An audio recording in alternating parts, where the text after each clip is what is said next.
My beloved Mary is the female lead, while I am the malicious male supporting character. No matter how hard I try, her gaze is gradually drawn towards the male lead.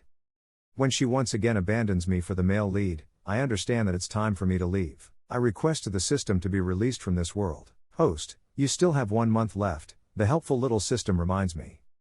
I nod to indicate my understanding. The food on the table has already grown cold, and the cake bears well wishes for me. The person who promised to celebrate my birthday with me every year couldn't fulfill their commitment. Mary and I grew up together as childhood friends, eventually becoming lovers. This is the first time she has been absent on my birthday. Mary claims there is something important to attend to, causing her to break her promise. I know she went to be with the male lead. Such occurrences have been happening frequently as of late. I know I have lost. The plot is just the plot, something beyond my control. Silently, I pour all the food into the trash can. I hold the cake in my hands and start eating it alone. The cream is sweet, excessively sweet, almost bitter. For the first time, I finish an entire large cake by myself. 3 o'clock in the morning. Mary returns. With closed eyes, I sense her approaching. She says, "I'm sorry I came back late. I had something important to handle, but I promise to celebrate your birthday with you next time." Next time? Unfortunately, I no longer have the time for another birthday. I remain silent, merely turning away from her. A wordless silence spreads between us. I clutch my stomach, curling up in pain. Anxious, Mary's voice rings out, "David, what's wrong with you?" I was scolded by the doctor. "You're a grown adult, well aware of your stomach issues. What were you thinking, eating such a large cake so late at night?" Knowing I was at fault, I lowered my gaze and obediently sat there. There won't be a next time. I will never have the chance to eat birthday cake again. Mary helped me walk outside the hospital. She suddenly stopped in her tracks. "Did you eat the cake alone because I didn't come to celebrate your birthday with you? Why would you do something like this to intentionally make me feel guilty?" "No," I quickly replied. "I told you, I truly had an urgent matter to attend to last night. Why are you being so petty, acting like this?" "Well, I understand," I responded to her calmly and peacefully. It was a far cry from our previous arguments and hysterical outbursts, as if two different people were speaking. Mary was also taken aback. She looked at me with unfamiliar eyes. After requesting to be released from the world, I am no longer under the control of the plot. Finally, I regained my sanity and stopped behaving like a resentful husband, causing havoc with Mary. I lifted my gaze. My reflection was mirrored in Mary's eyes. Only me, alone, but I know that her heart has already made room for someone else. The male lead, Greg. I was merely an obstacle on their path of love. As Mary becomes more unable to let go of Greg, I also realize that I have transformed into someone else. I am easily angered, suspicious, and possessive. But this is not who I truly am. The plot has turned me into a stranger. That is the character the author assigned to me. The distance between Mary and me has grown wider and wider, till I suddenly bumped my head, remembering that I have become the malicious supporting character in this book. Only then did I gradually awaken. "Mary, I feel a bit tired. I want to go home." "All right, let's go home." Mary visibly breathed a sigh of relief. I have known Mary since we were 3 years old. We have spent nearly 20 years together, accompanying each other. We are the most familiar existence to one another. I thought we would be together for the rest of our lives, but now, let's just go our separate ways for the remaining journey. I fellow these past few days and have been resting at home. Mary is busy with work, but she took leave to stay with me at home. That's just how she is. If she wants to treat someone well, she will hold them in the palm of her hand, so good that it's hard to resist. Unfortunately, she has gradually shifted this kindness to someone else. Mary is usually carefree and adorable in her personality, but she always demands strictness in her work. During meetings, she never brings her phone, but now she frequently gets distracted. In just half an hour, she has picked up her phone at least 5 times. A smile unconsciously appears on her lips. As I watch this scene before me, I am a bit stunned. How long has it been? How long has it been since I last saw Mary genuinely smile from the depths of her heart? A bitter feeling spreads in my heart. But I can't entirely blame Mary. Ever since Greg appeared, I have undergone a drastic change in temperament.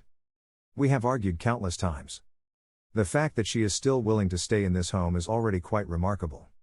I carefully observe the entire house, item by item. From the smallest chopsticks to the largest appliances, we picked them together. Back then, we were full of longing for our future life. We passionately decorated our beloved little home. But who could have imagined that in just a few months since Greg's arrival, everything would change? I can perceive that Mary's thoughts are not focused on me. So, I gently pushed her out of the door and said, "Go to work, I'll be fine." She glanced at me with a complex expression in her eyes.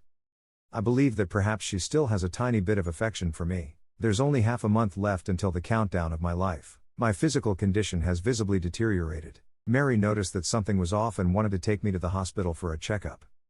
I simply made an excuse about the cake I ate earlier. My stomach is still feeling uncomfortable, and I can't eat anything. Just taking it slow and resting will be enough. She didn't say much more. At the moment she stepped out of the house, I could even sense the excitement in her heart. It must be because she's going to meet Greg. I forced a self-deprecating smile. Even if I try to convince myself, this is an undeniable fact. But watching the person I deeply love gradually fall for someone else, while I am utterly powerless. The sadness in my heart is about to engulf me entirely. There's not much time left. I want to bid farewell to this world properly. I took some cat food with me. There's a stray cat near the doorstep. I initially wanted to adopt it, but it has always been cautious, unwilling to be confined. So, I had to give up. There won't be another chance to see it again. I wonder if it will miss me. I gently stroked it in the end, and spoke incessantly, pouring out many words. The little cat seemed to sense something. It crouched by my feet, constantly rubbing against me, anxiously meowing. I know that cats and dogs can sense when someone is unwell. It's trying to remind me, but I know even better that I won't survive. Even if I go to the hospital, the doctors won't be able to find anything. Feeling the kindness from the little fellow, I curved my lips and said, "Thank you, I'll be fine." When there were only 8 days left, I could clearly feel the draining of vitality, strength slowly escaping my body. Coughing became frequent, accompanied by symptoms of coughing up blood. I kept all of this hidden. Mary's thoughts are clearly not focused on me. She comes and goes early in the morning and late at night. Although we live under the same roof, we haven't crossed paths in a long time. Sometimes I wonder, if she knew that my time is limited, would she abandon me like this? Although I'm curious, I don't want to tell her. When Mary and I used to watch dramas together, we always thought the characters were foolish. That misunderstanding should be spoken out. But now that I find myself in that situation, I understand that there are indeed some things that can't be said. I consolidated my savings and made arrangements. My parents passed away a few years ago due to an accident.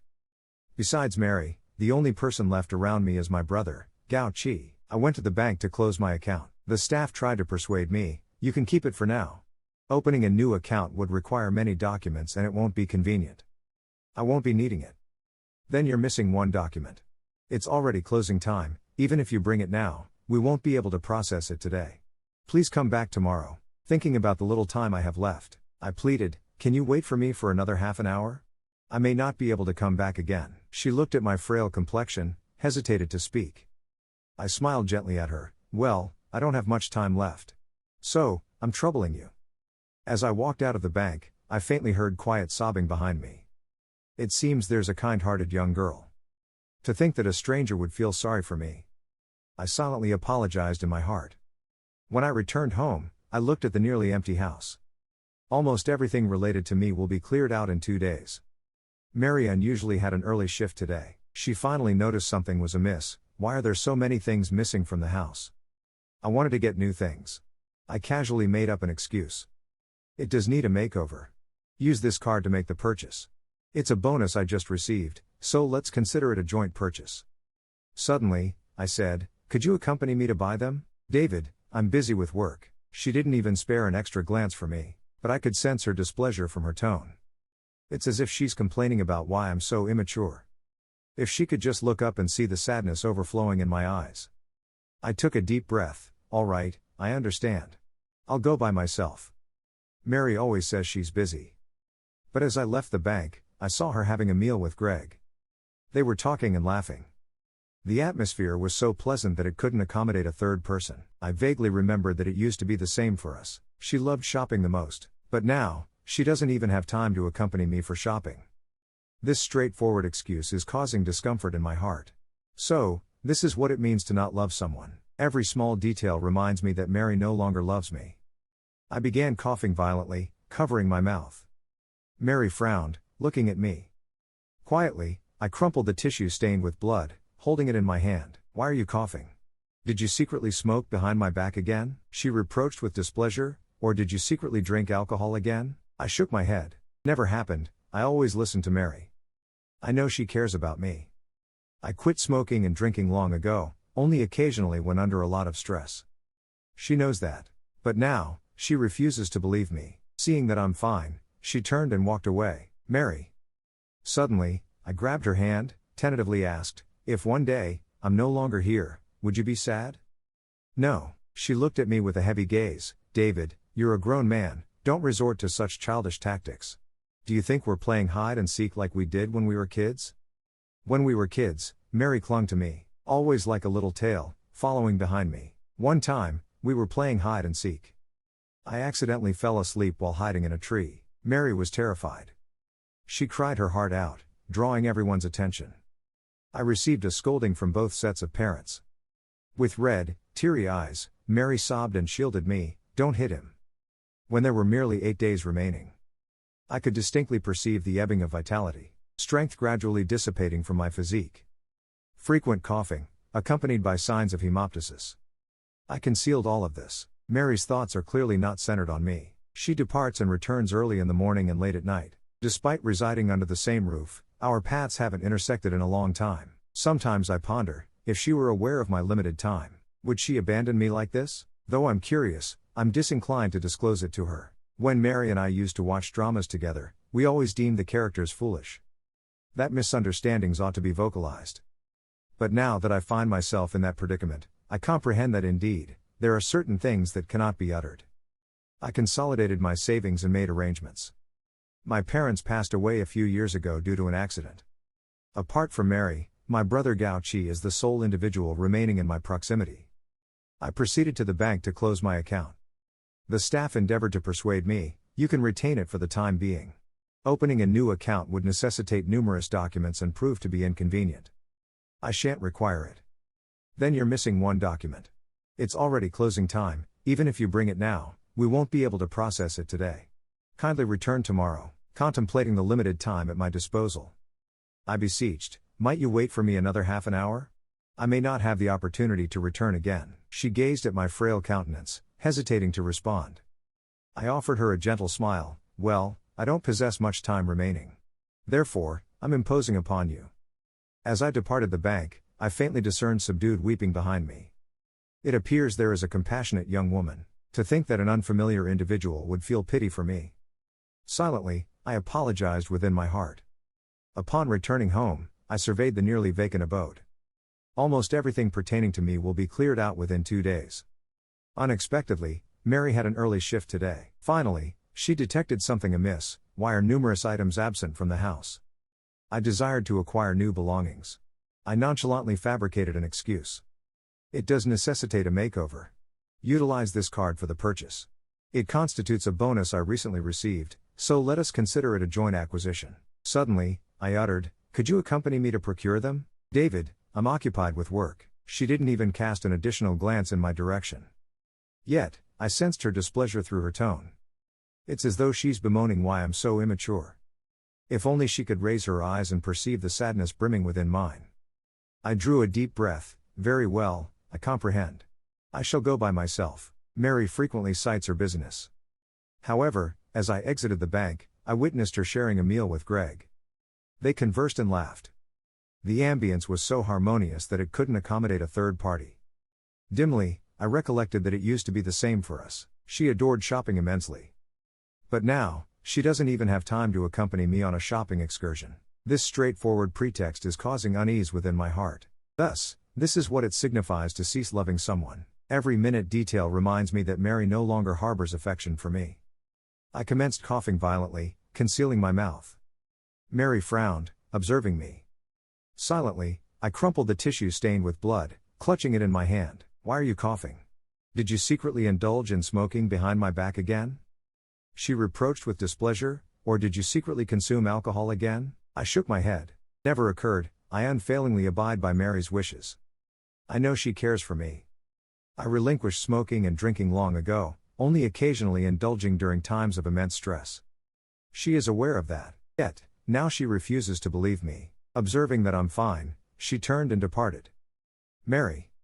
Suddenly, I seized her hand, tentatively inquired, if one day, I'm no longer present, would you feel sorrow? No. She gazed at me with a deep, intense look and said, David, you're a grown man, please refrain from using such childish tactics. Do you think we're playing hide and seek like we did when we were kids? When we were young, Mary used to stick to me like glue. She was always like a little tail, following me everywhere. One time, we were playing hide and seek. I accidentally fell asleep while hiding in a tree. Mary was terrified. She cried her heart out, attracting everyone's attention. Both sets of parents scolded me harshly. Mary cried with red, swollen eyes and choked sobs, shielding me with her body. Don't hit him, she pleaded. She turned her head and tightly embraced me, saying, David, don't leave me. I'm well behaved, I won't cry anymore. No matter what happens in the future, you can't abandon me. All right. I scrutinized Mary's eyebrows and eyes. How could someone who loved to smile so much look so worried now? I wonder if she remembers how afraid she was of losing me back then. I suppose she must have forgotten. Her memory is so poor. She can't remember how much she used to love me, so she will probably forget all the annoying things I did as well. All right, I understand, I nodded. So, she doesn't feel sad after all. Even a stranger would shed a tear for me. It's better this way if she doesn't feel sad. How could the female lead feel sorry for the malicious male supporting character? As I watched Mary's figure walking away, I silently whispered, goodbye. Mary is going on a business trip abroad for half a month. Quietly, I found her assistant who had made arrangements for her. On the day of departure, I didn't accompany Mary to the airport. I just handed her the suitcase at the doorstep and said, goodbye. Mary looked at me deeply. There was a complexity in her gaze that I couldn't decipher. In the end, she didn't say anything and turned away. It was only when I watched the car drive away that I finally released the tight grip of my clenched fist. I couldn't help but cough. I almost thought Mary had noticed something was wrong. I packed my belongings and looked around at this home that Mary and I had created together, bit by bit. The sadness in my heart was on the verge of overflowing. Now, there's just one final step left. I summoned the smart butler. Hey, master, here I am. Delete David's fingerprint access. Understood, master. David's fingerprint access has been deleted. I dragged the suitcase and left. The sky was gloomy, as if it was about to rain. The cold wind blew, and I instantly felt a shiver down my spine. Out of habit, I wanted to hold Mary's hand, but as soon as I turned my head, I remembered that she had already gone on her business trip. It seems my health is deteriorating day by day, and I can hardly remember things anymore. I forced a bitter smile. Even if she didn't go on the business trip, Mary wouldn't let me hold her hand anymore. Due to her condition, Mary has always had cold limbs since she was little. Especially in winter, it's particularly difficult for her. On the contrary, I'm like a little stove, always warm. I can't bear to see her pitifully looking at me. In the end, I always indulged her, allowing her to put her hands into my pockets to seek warmth. But the person who promised to warm her hands for a lifetime. Perhaps now, they're holding someone else's hand. I took one last look at the place we had lived in for several years. Then, I turned and left. When we moved here, it was springtime, and now it's already early winter. Two individuals have become one. I returned to the small apartment I had purchased for myself. There are only 6 days left on the countdown. I scrolled through the chat history and saw that my friend, Jakey, had sent me a bunch of messages. Bro, did you win the lottery? Are you sure you didn't send it to the wrong person? You actually gave me the action figures and building blocks that I've been longing for? Don't trick me, I'm really broke. You guessed right, I won the lottery. Sharing some with my bro. I realized that recently, I seem to be getting better at lying. I can even do it without a change in expression. Jakey is a carefree guy, and he didn't notice anything wrong with me. He was excited for quite a while and asked, you and Mary are fine, right?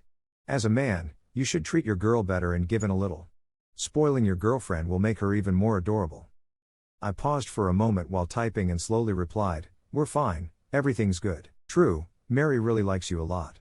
I guess it's just the usual conflicts that happen between couples.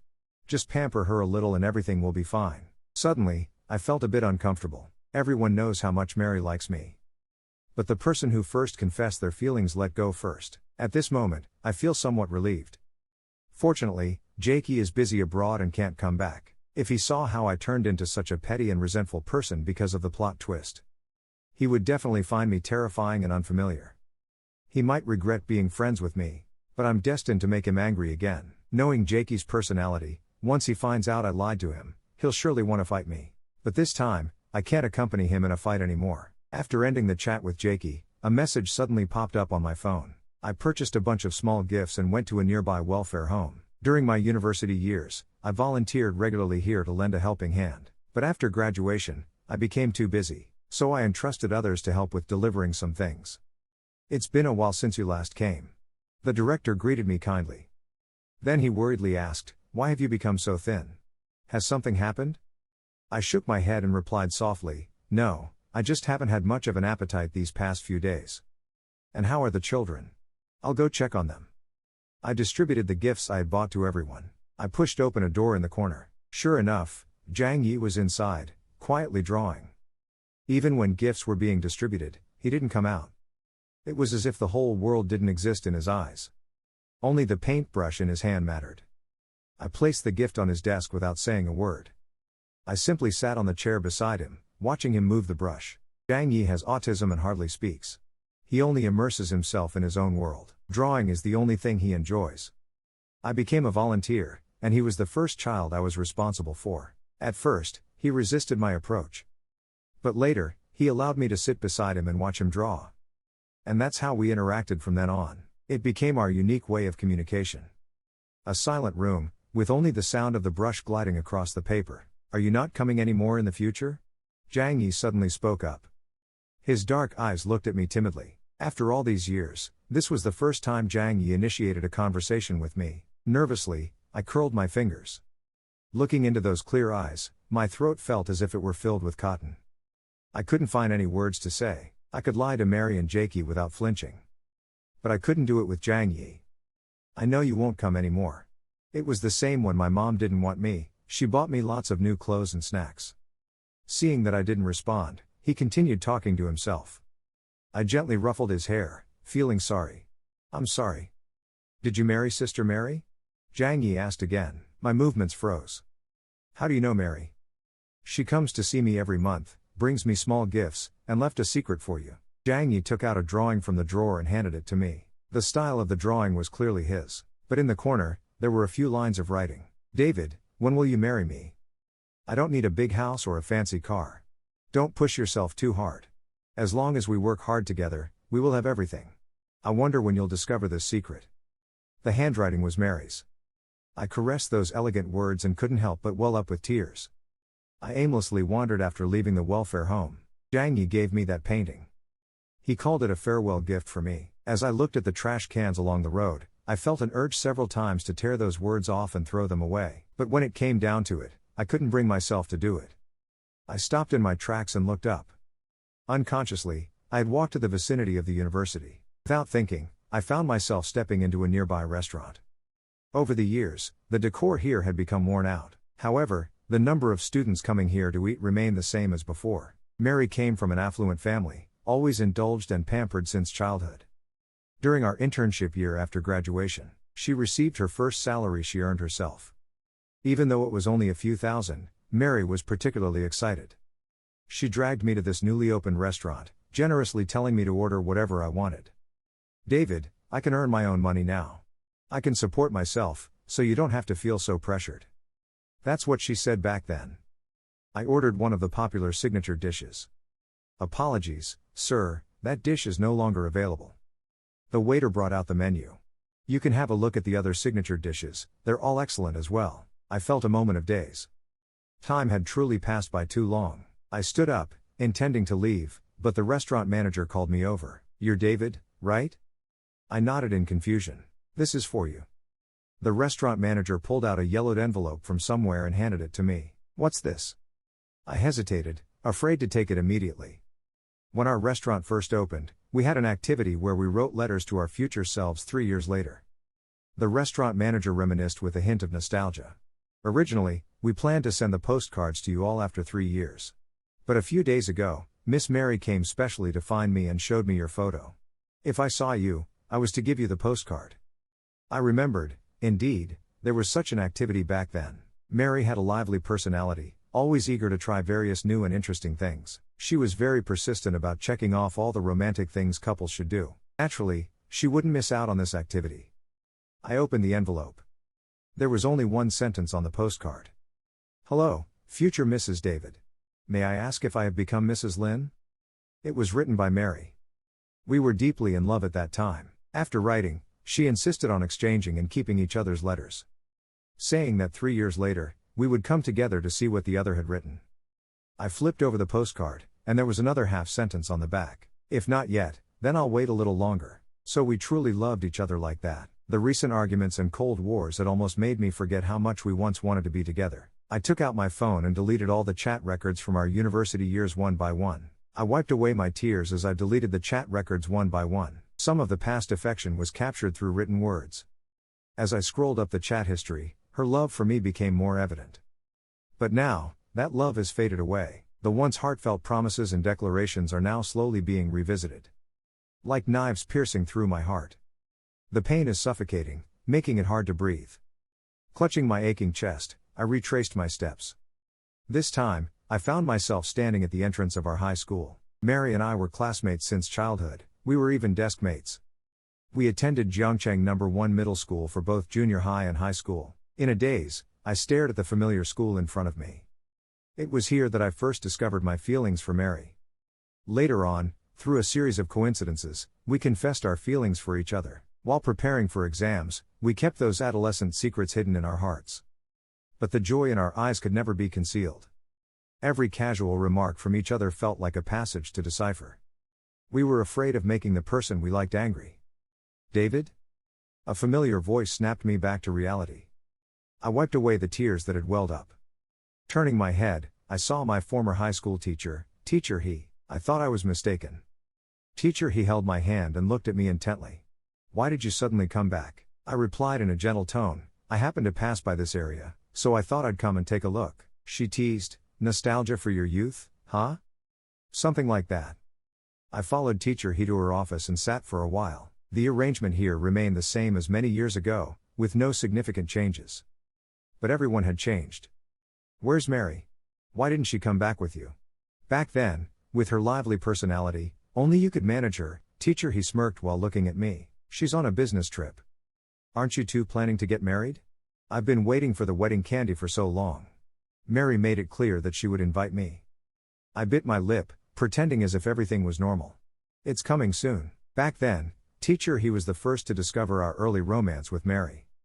But she didn't forcefully separate us. Instead, she shared a lot of wisdom with us. Fortunately, both Mary and I took those words to heart.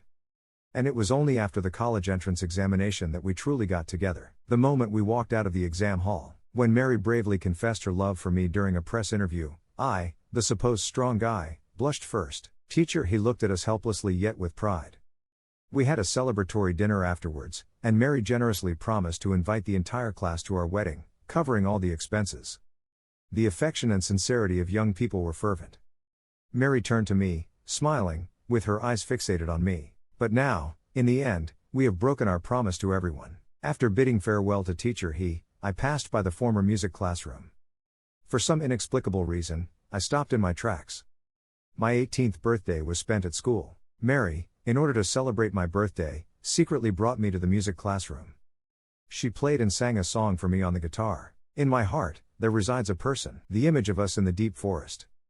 We used to rehearse love like acting in a play, even though your pronunciation was flawed. I am searching for the person in that story. You are an indispensable part, hands intertwined with hands in the deep forest, guarding the eternity of our love. As the song ended, Mary flashed a bright smile, feeling a bit proud. "How was it? I sang well, didn't I? I practiced for a long time, you know. It was just a birthday, and I never expected her to go to such lengths for me." My heart was filled with overwhelming gratitude. I gently rubbed her hand, the hand that strummed the strings, now red. She had no idea how many times she had practiced before singing in front of me. We exchanged a knowing glance, causing our ears to turn red. Now, everything has changed. The promises of our youth were too fleeting. I took out my phone and started deleting the chat records from our 3 years of high school. After leaving the school, I almost collapsed on the ground. Fortunately, a kind-hearted person helped me up. My body's reaction reminded me that I didn't have much time left. Doing a quick calculation, I realized I had 3 days remaining. Luckily, I had done most of the things I wanted to do. Lastly, I returned to the old residential area where we first met. The weather is getting increasingly colder. I looked up and realized that the first snowfall of the year should be arriving soon. There aren't many people in the neighborhood, just a few scattered dog walkers. There are also a few kids chasing and playing around. I found myself captivated by the slide in the corner. Over there, two children were fighting over who would be the first to slide down. This scene instantly brought me back to the past. When we were young, Mary and I were just like that, always competing for things. We wanted to be the first in everything. Children's likes and dislikes are so evident. When we were a few years old, Mary and I genuinely couldn't stand each other. Who would have known that we would end up together? Fate can be so strange sometimes. I slowly walked away. However, even in just a few steps, I was already out of breath. As I was walking, I was suddenly harshly bumped into by someone wrapped up tightly in a coat. I stumbled, nearly falling to the ground, but that person didn't even bother to apologize. I furrowed my brow, thinking of confronting them. But I noticed that the person went straight towards the two children. Oh no, it's a human trafficker. He moved quickly, snatching one of the children and attempting to run away. Unexpectedly, the other child tightly held onto his leg. I don't know where I suddenly found the strength. I ran over and forcefully bumped into the human trafficker. He fell to the ground, his hands gripping my neck. Run quickly! I shouted with all my might. As the child ran away, the human trafficker viciously struck me. He got up and tried to chase after them. I held onto his hand tightly, refusing to let go. The commotion drew attention, and many people started coming out to see what was happening. Unable to shake me off, the human trafficker pulled out a knife from somewhere. He ruthlessly stabbed towards me. David! I heard that heart-wrenching voice filled with intense despair. The screams and noisy chatter filled the air. I lay on the cold ground, automatically blocking out all the surrounding commotion. I just stared blankly at the weary face before me. A person who should have been on a business trip abroad, now appeared here. Mary took off her coat and wrapped it around me, holding me in her arms. David! She kept calling my name. Look at me, don't fall asleep. Why is this happening? This isn't right, she muttered softly. Her tears flowed like raindrops. What isn't right? I glanced at her in confusion. It seems that recently, not only has my vitality been draining away, but my mind has also become sluggish. Mary hugged me tightly, afraid of causing me pain. Something cold touched my face. It was Mary's tears. How can this girl who used to smile so much cry in such a disheveled state? My heart couldn't help but ache. She really knows how to tug at my heartstrings. Knowing well that I can't bear to see her cry. Mary, the little master of lies, didn't she say she wouldn't be sad? The sky remained a gloomy gray. They were waiting for an ambulance. And I was waiting for death. I knew that even if they took me to the hospital, I wouldn't survive. In the end, being able to see Mary one more time, there would be no regrets. After all, the person before me is the one I loved throughout my youth. Snowflakes began to drift down from the sky. The first snowfall of the year had arrived. Unexpectedly, before leaving this world, I could see the first snow with Mary one last time. We used to watch the first snowfall together every year. This would be the last time. Let the first snow be witness to our graying heads. We watched so many first snowfalls together, yet we couldn't grow old together. Perhaps she did have thoughts of a future with me at one point. The snow fell heavier and heavier. I trembled as I reached out my hand, catching a snowflake from David. My eyelids were growing heavy. David, don't fall asleep, I beg you, I beg you. Mary held me helplessly, tears streaming down her face. I struggled to open my eyes, using the last of my strength to wipe away her tears. The girl looks even more beautiful when she smiles. Mary held my hand tightly, trying to warm me up. But it was all in vain. Mary cried with suppressed emotions. David, I beg you, please wake up and look at me, okay? I perceive a sensation of becoming weightless, drifting further away from Mary. I hover in midair, observing Mary cradling my lifeless body, weeping in sorrow. The ground beneath is tainted crimson with fresh blood. Even the falling snowflakes are tinged with a vibrant shade of red. I am uncertain of how long I had been drifting until I finally feel grounded again. As I open my eyes once more, I see a room filled with people. Xiao Shen, you're awake. The person closest to me can't help but embrace me and weep. I weakly extend my hand to embrace her in return. With a hoarse voice, I utter, Mother. Gazing at her temples now adorned with strands of white hair, I can no longer contain myself. Tears cascade down my face. How could I forget about my loving family, eagerly awaiting my return? I thought I would be transported to the next world by the little system. Unexpectedly, it has brought me back to my original world. In that moment of returning to my own body, I regain all my memories. I had accidentally drowned before, though I was rescued. I remained in a vegetative state, unable to wake up. At this moment, a voice from the little system suddenly echoes in my mind. It claims that if I complete the task of being a malicious supporting male character, I can regain consciousness. Thinking of my loving parents and my brother, who may be a little annoying but cares for me deeply, I truly cannot bear to see them suffer on my behalf. Thus, without a second thought, I agree to the terms of the little system. I am then transported to the world where Mary resides. Initially, I could remember the mission I had embarked upon, but for reasons unknown, I gradually forget about these matters. In the course of our daily interactions, I naturally find myself drawn to Mary. Fortunately, our hearts resonate with one another. We spend a blissful period of time together, till Greg appears, and I start to grow sensitive and restless. Slowly, even I begin to feel like a stranger to myself. The relationship between Mary and me rapidly deteriorates. Quarrels and cold wars become a regular occurrence. I attempt to uncover the truth behind it all. Perhaps Mary may betray me. However, I know deep down that it is not truly me. Later, during another argument with Mary, I accidentally bump my head. Recollections of the little system resurface in my mind. Only then do I realize that all of this is due to the advancement of the plot, shaping us into who we have become. Knowing everything is an immense source of anguish for me. Perhaps in my original world, I merely lay in a sickbed for a few years. But in Mary's world, I have a family, I have friends. I have genuinely lived for over 20 years. I attempt to alter the course of the plot, but it always ends in failure. The distance between Mary and me continues to grow. The truth reveals to me that I must not delude myself into thinking I can single-handedly change the plot. After all, I am nothing more than a supporting male character, a malicious and unreasonable supporting male character. Being abandoned and forsaken is the conclusion bestowed upon me by the author. When Mary abandons me once again for the sake of Greg, I know I can no longer remain obstinate. It is time to depart. I softly inquire of the system, "Why did you send me back?" I had requested to depart from that world in advance. I thought the little system would either assign me a new task or punish me. But unexpectedly, I not only returned to my original world, but also regained consciousness. The little system does not answer my question. "It's probably for the best not to know," it remarks before disappearing without a trace. Suddenly, I feel as if I have just awoken from a dream. Yet, the pain in my heart remains all too real. To prevent my family from worrying, I keep everything hidden. This whole situation is incredibly perplexing.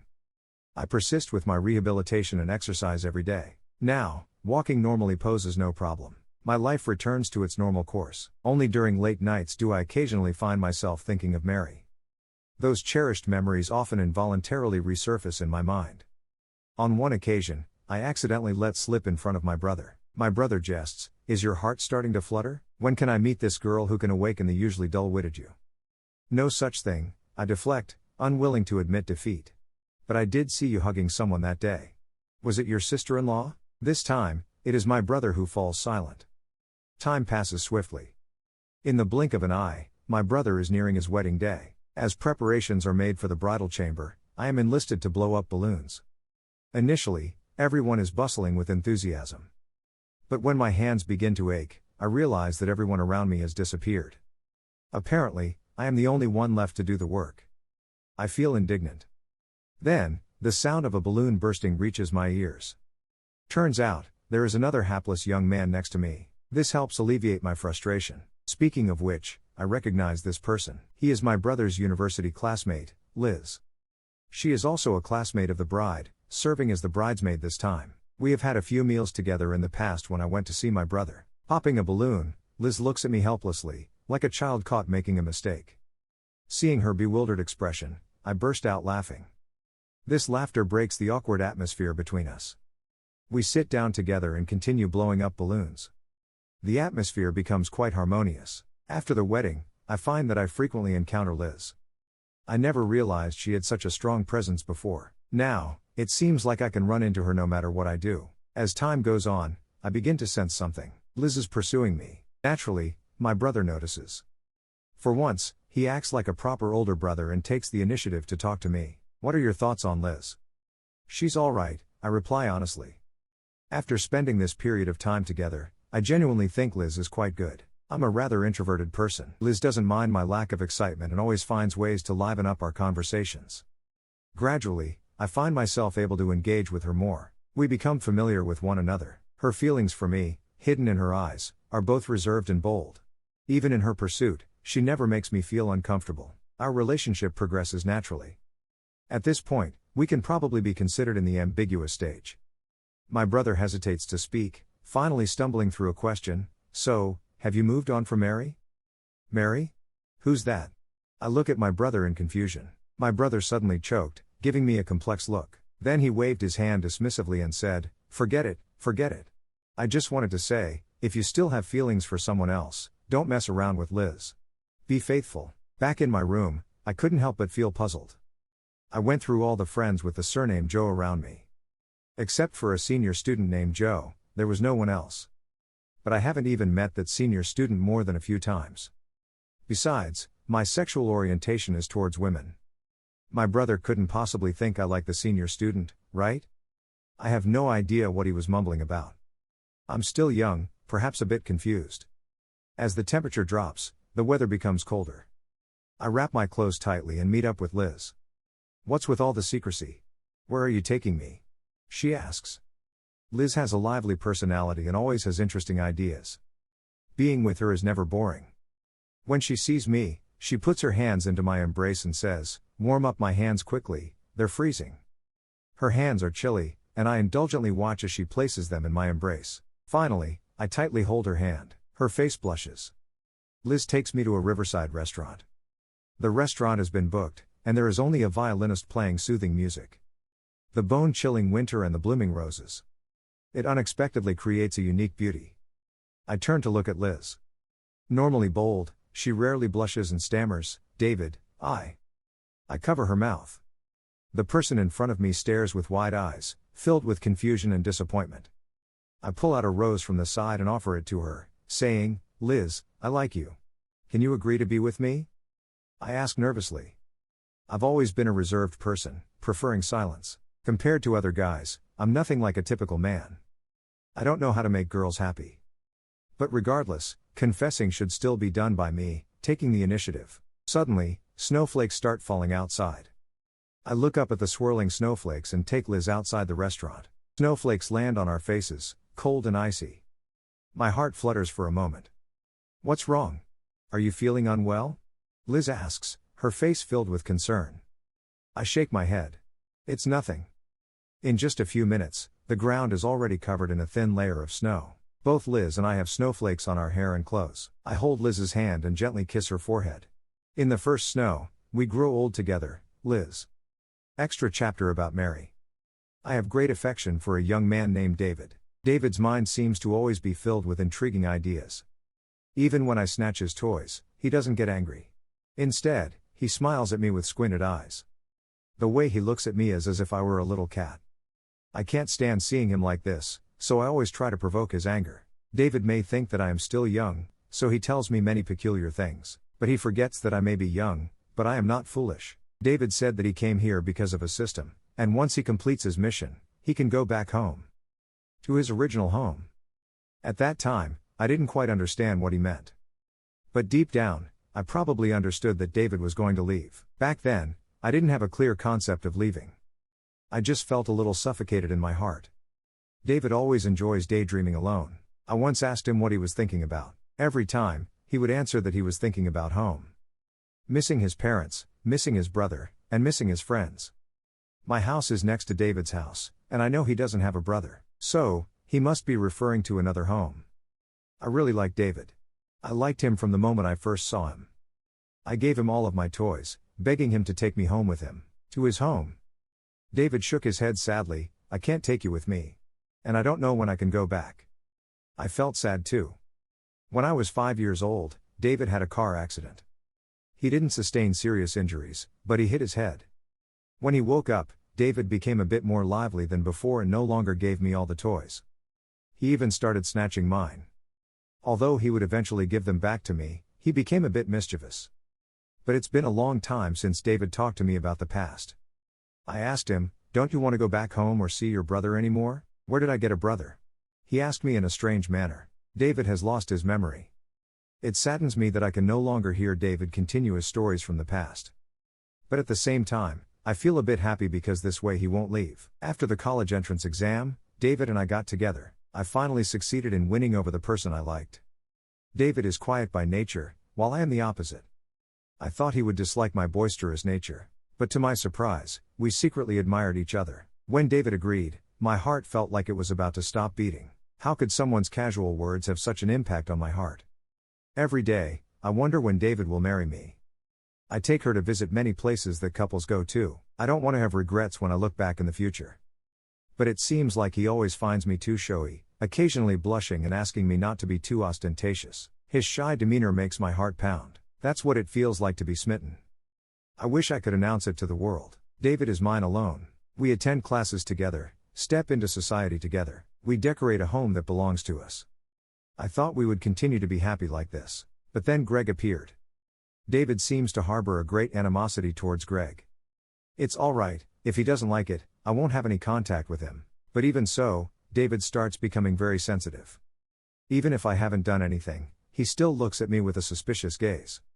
We start arguing and entering into a cold war. To be honest, it really hurts me inside. No one knows David better than I do, after more than 20 years. He may not talk much and have a quiet personality, but his kindness towards me is genuine. I know David doesn't mean it. I try to take him to see a doctor, but he resists it. Just when I was feeling distressed, Greg approached me. After talking to Greg, I was shocked and distressed. The things he mentioned, like the system and transmigration, are not unfamiliar to me. David had told me about them before he lost his memory. I have taken his words to heart. I know he has always wanted to go back home. It has been David's wish all along. In his original world, his parents and loved ones are waiting for him. How could I be so selfish and make him give up his family for me? If one day he regains his memory, will he blame me for holding him back, or will he be caught in a dilemma? That is the last thing I want to see. I truly have strong feelings for David. Forgive my selfishness this once. I am fully aware that David is the only person I have ever loved. I try to make him stay safely in my world, but now, I unconsciously say hurtful things. He looks at me with cold and unfamiliar eyes. The distance between us keeps growing. His eyes are always filled with disappointment, and it pains me deeply. I voluntarily approached Greg and agreed to his demands. Greg also refuses to be controlled.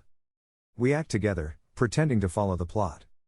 I only hope that this way, I can bring David back to his own world, in his heart.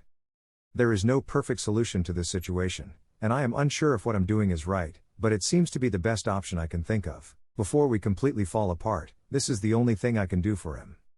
I never dared to imagine that I would say such hurtful words to David. I can see the way he suppresses his sadness and disappointment. I clearly like him so much, but now I have to pretend not to care. The person I like ends up being hurt the most by me. Finally, one day, David seems to give up on me. Sadness is evident in his eyes as he slowly erases his traces. David always thought I was oblivious and wouldn't notice. But he doesn't know how much I like him. I have kept everything about him in my heart. Eventually, the house becomes empty and hollow. My heart feels as if it's been pierced by the wind. David's health deteriorates further. I know it's a sign that he's about to leave this world. I am so distressed that I lose sleep night after night, always visiting him while he's asleep. And then, I secretly come back the next day. I don't know how much longer I can keep looking at him like this. David began bidding farewell to this world. He had everything arranged. He sent me away, to close bank accounts, to visit stray cats in Jiangyi, from college, to high school, and back to the neighborhood where we lived when we were young, step by step, returning to the place where we first met. I didn't go on a business trip overseas. Instead, I secretly followed behind David, observing him as he gradually discovered my past intentions. If it were in the past, I would have been overjoyed that he finally knew how much I liked him. But now, I have hurt him deeply. Those moments I once thought were sweet will now become daggers piercing my heart. I thought simply witnessing David's growing weakness would be excruciating enough to break my heart, till I saw him collapse in a pool of blood. For the first time, I experienced what despair truly meant. Why did it have to be like this? Why did such an unexpected tragedy occur? I was in so much pain that I couldn't breathe, only able to hold him helplessly. The blood stung my eyes. My vision blurred, and my voice trembled uncontrollably. David looked at me calmly, wiping away my tears one last time. Slowly, his eyes closed. He left me. It has been a year since David disappeared from my world. I have retrieved all the things he took and sold. Slowly, I have restored our home to its original state, pretending that he is still here. But my heart feels empty, unable to be filled again. By now, David should have returned to his original world, with loving parents who care for him, and a brother who may be sharp-tongued but still looks out for him. He should have forgotten about me. My heart truly aches. David doesn't know that when he regained his memories and summoned the system, I overheard. I know that I am the protagonist of this world. Using my own life as a threat, I forced the system to send David back to his previous world and erase his memories of me. His memories of this world. I treated him so poorly, and it's best if he doesn't remember this relationship. David deserves someone better. It is early winter again, a year has passed. Snowflakes fall gently, and pedestrians hurry along the road. I envy those couples playing and frolicking together. My heart dulls with pain once more. Know that I will never see that familiar figure again, nor will I have the chance for him to willingly let me warm my hands in his embrace. In the first snow, we grow old together. It's snowing, isn't it, David? Can you see it?